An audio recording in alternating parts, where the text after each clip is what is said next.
Hi everyone, it's Alicia Morrow with Radiant Possibilities, and we're going to make a delicious Chipotle corn chowder. This is a really simple, easy soup. It takes about 5 minutes from start to finish to make. It's really comforting, warming. It's one of my favorite soups. It's great to do it in the summertime when corn is fresh and you can shuck it right off the cob. But you can also buy really great organic corn that's frozen, and you can use that in a pinch if you need to. So all that's really needed today is a blender, and I'm using a Vitamix. However, this recipe you don't really need a high-powered blender for. You can use a more basic blender if that's all you have. So this is what we're gonna do. I've got my corn here in this bowl, and we're gonna add it right into this blender. This is, it's February right now, so I'm using frozen corn.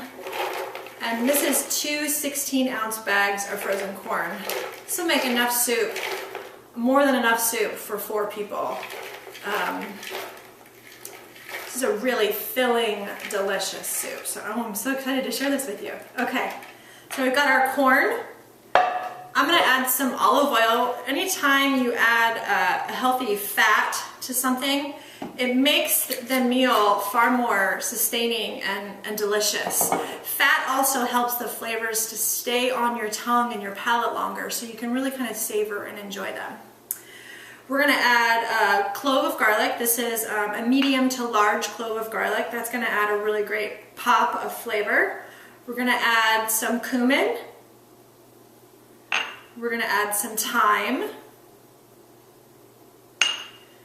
And we're gonna add our Chipotle seasoning. Chipotle seasoning is actually quite spicy. Chipotle is essentially a smoked jalapeno, smoked and dried jalapeno. So this is technically not a raw product, but as you can see, I added just a pinch. It's really to add a really great smoky, spicy flavor to this corn chowder. If you're somebody who doesn't like spicy, just take the Chipotle out. If you're somebody that loves spicy, you could add a little bit more, or you can even add a little cayenne pepper to this. That'll make it really spicy and add a great pop of flavor. And we're gonna add some salt. Salt is the engine in the kitchen. It's what makes kind of enhances all flavors, whether they're sweet or savory. And all we're gonna add next is some water. Now, if you want this soup to be warm when you're making it, you could heat up some water and add hot water to the soup recipe itself. This is going to be ready to serve and eat right after it's blended. It's that quick of a recipe. So we're going to add our water here. If I didn't add water to this recipe, it would really have a hard time blending and mixing. So it's really important that you're adding water to this. Let's see how that goes. I left my lid. I gotta go get it. I'll be right back.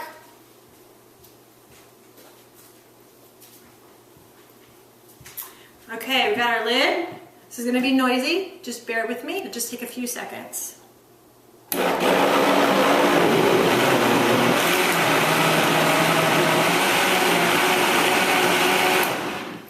Now, I kind of like my corn chowder to have a little bit of texture to it.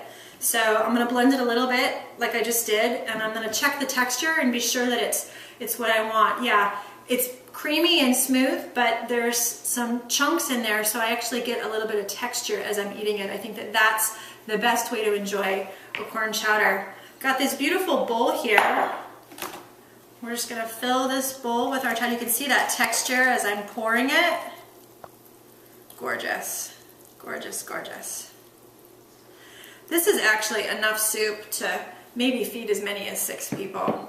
I'm gonna top this with some pretty green onions.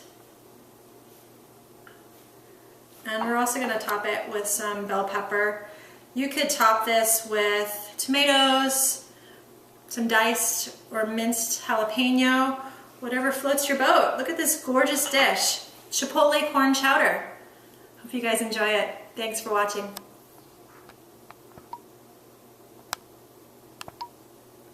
We're stuck on record. Great.